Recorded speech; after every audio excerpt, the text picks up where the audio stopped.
Hello viewers. இன்னைக்கு IPL ஏலம் இனிதே நடந்து முடிந்திருக்கு. ஜெத்தா நகரத்துல, சவுதி அரேபியால முடிஞ்சிருக்கு. ஜெத்தா நகரம் வந்து பாத்தீங்கன்னா ரெட் சி பக்கத்துல இருக்கு. சவுதி அரேபியாவுல வந்து முதல் முறையா இந்த ஐபிஎல் ஏலம் நடந்திருக்கு. இந்த ஐபிஎல் ஏலத்துல என்னென்ன சுவாரஸ்யமா நடந்திருக்குது, எந்தெந்த டீம் ஸ்ட்ராங்கா இருக்கு பேட்டிங்ல, எந்தெந்த டீம் பவுலிங்ல வந்து ஸ்ட்ராங்கா இருக்குது, எந்தெந்த டீம் பேட்டிங்ல வீக்கா இருக்கு, எந்தெந்த டீம் பவுலிங்ல வீக்கா இருக்கு அப்படிங்கறத பத்தி இப்ப நம்ம உடனடியா பாத்திரலாம். முதல்ல நம்ம பார்க்க போனது அப்படின்னா ஜிடி. ஜிடியுடைய பேட்டிங்கை பொறுத்து மட்டும் கில்லு, சாய் சுதர்சன், திவாட்டியா, அப்புறமேட்டு ஷாருக் கான், பட்லர் இவங்க எல்லாம் பார்க்கும்போது கொஞ்சம் பேட்டிங் ஆவரேஜா தான் இருக்குது அப்படின்னு நான் சொல்லுவேன். அதே மாதிரி பவுலிங்ல பாத்தீங்கன்னா பிலிப்ஸ், இசாந்த் சர்மா, கோயிட்ஸி அது பவுலிங்கும் ஆவரேஜ் தான், ஒன்னும் பெரிய அளவு இல்லை ஆச்சுங்களா. ஜிடியோட நிலைமை இதுதான். ஒரு 100க்கு ஒரு 60 மார்க் தரலாம் ஜிடிக்கு. ஆர்ஆர் அப்படின்னு பார்க்கும்போது பேட்டிங் வந்து சஞ்சு சாம்சன், ஜெய்ஸ்வால், பராக், ராணா, ஜுரேல்.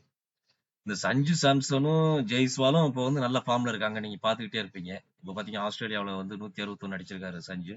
யாரு ஜெய்ஸ்வால் அடிச்சிருக்காரு.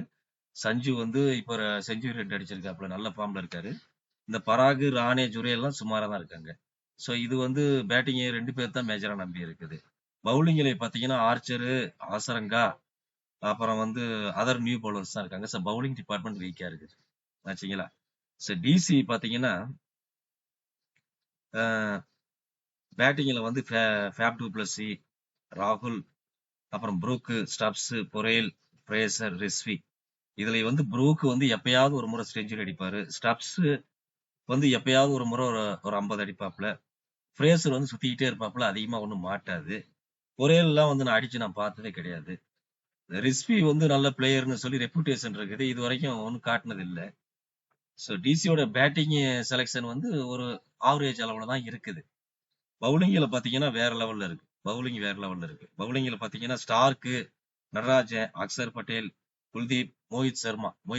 சர்மாலாம் ஸ்லோயர் ஒன்னு போட்டு போட்டு நிறைய விக்கெட் எடுத்திருக்காப்ல. ஜிடிக்கு ஃபைனல் வரைக்கும் கொண்டு போனாப்ல, அது உங்களுக்கு தெரியும். அதனால டிசி வந்து பவுலிங்ல சூப்பரா பண்ணியிருக்காங்க. பேட்டிங்ல கொஞ்சம் ஆவரேஜா தான் பண்ணியிருக்காங்க. பிபிகேஎஸ் பஞ்சாப் அப்படின்னு சொல்லும்போது பேட்டிங்ல வந்து Shreyas Iyer, Maxwell, Stoinis, Hardie, Inglis, Shashank இவங்கெல்லாம் இருக்காங்க. இதுல பாத்தீங்கன்னா ஆஸ்திரேலியா பிளேயர்ஸ் மெயினா போக்கஸ் பண்ணி இருக்கிறாங்க. மேக்ஸ்வெல் ரீசெண்டா ஃபார்ம் அவுட். ஸ்டோய்னிஸ் வந்து எப்பயாவது ஒரு முறை ஒரு 50 அடிப்பாப்ல. ரெகுலரா கன்சிஸ்டன்சி பர்ஃபார்மன்ஸ் கிடையாது. இங்கிலீஷ் நல்லா ஆடுவாப்ல. இங்கிலீஷ்.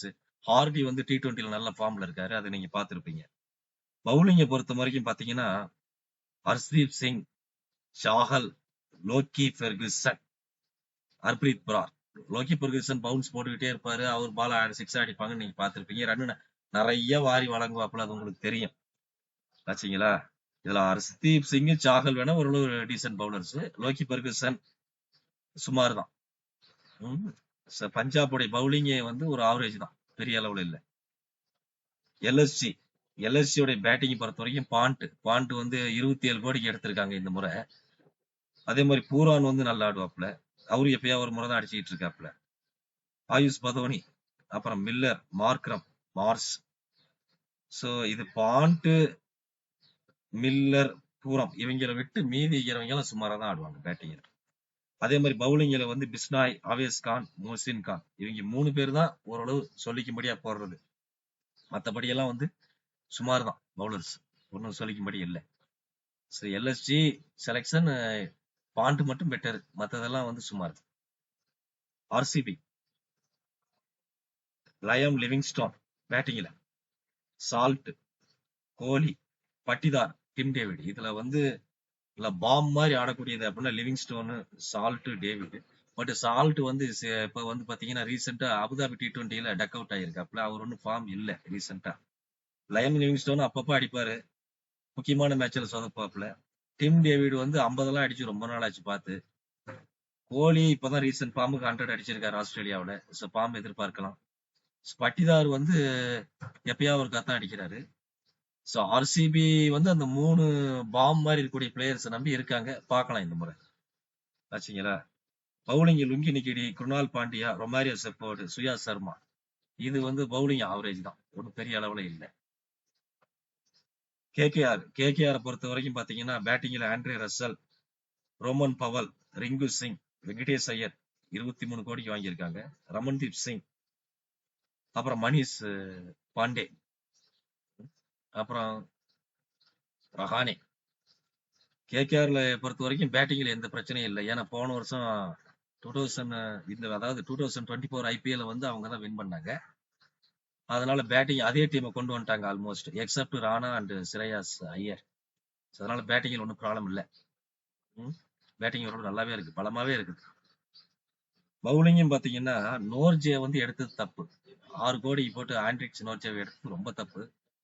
அவரு வந்து பொண்ணு நோபால் நிறைய போடுவாப்புல, பாஸ் ரொம்ப போடுறேன்னு சொல்லி பேட்ஸ்மேனை 6 அடிக்க விட்டுருவாப்புல. அது ஒன்றும் சரியில்லை.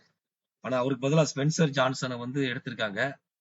அவரு வந்து கரெக்டா ஜிடிஏல போட்டுட்டு இருந்தாரு, நீங்க பாத்துருப்பீங்க. இந்த முறை ஸ்பென்சர் ஜான்சன் வந்து இதுல கேகேஆர்ல கலக்குவாருன்னு நம்புறேன்.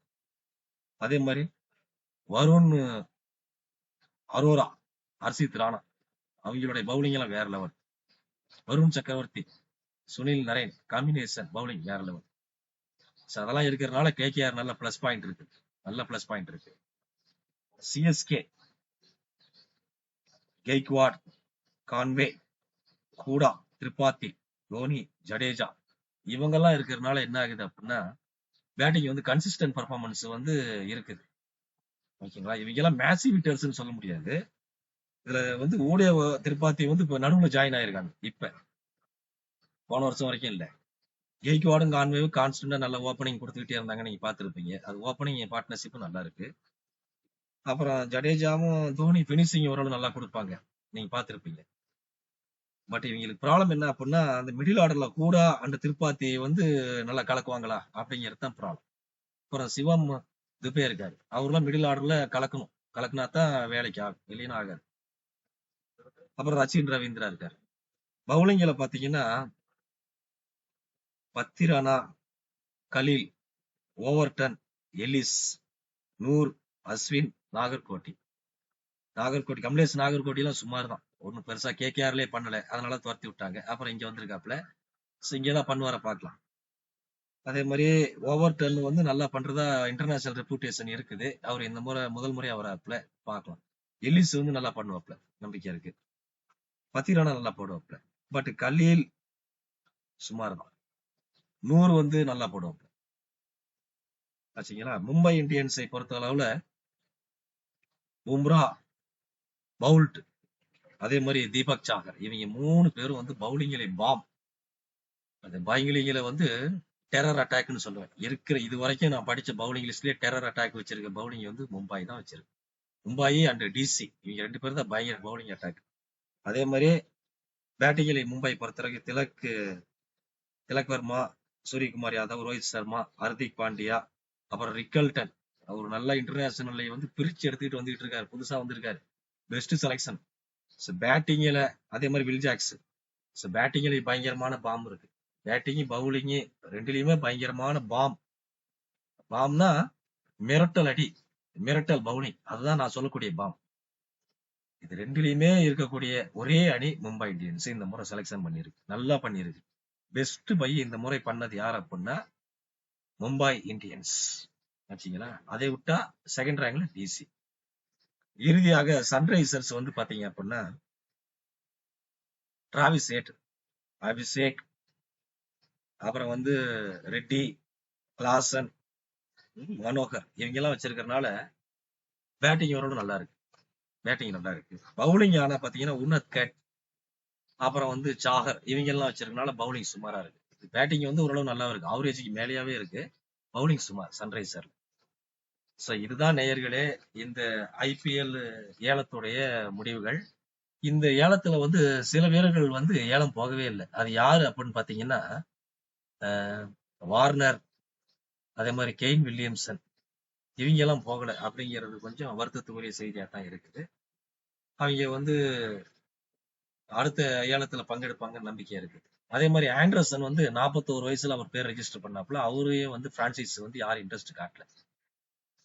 சோ இதுதான் வந்து இந்த ஐபிஎல் ஆக்ஷன் 2024 உடைய முடிவுகள்.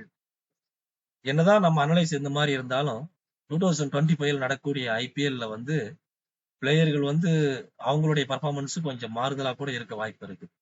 ஓகே, இது வந்து நான் செலக்ஷன் ஆக்ஷன்ல என்ன பண்ணாங்க, எது சிறந்த முறையில் எடுத்திருக்காங்க அப்படிங்கிறோட முடிவுகள். சரிங்களா? என்னுடைய ரேட்டிங் படி மும்பை இந்தியன்ஸ் வந்து ஃபர்ஸ்ட் ரேட்டிங், செகண்ட் ரேட்டிங் வந்து டிசி. டிசி இம்ப்ரூவ் பண்ணிடுச்சு, நல்லா பண்ணிடுச்சு.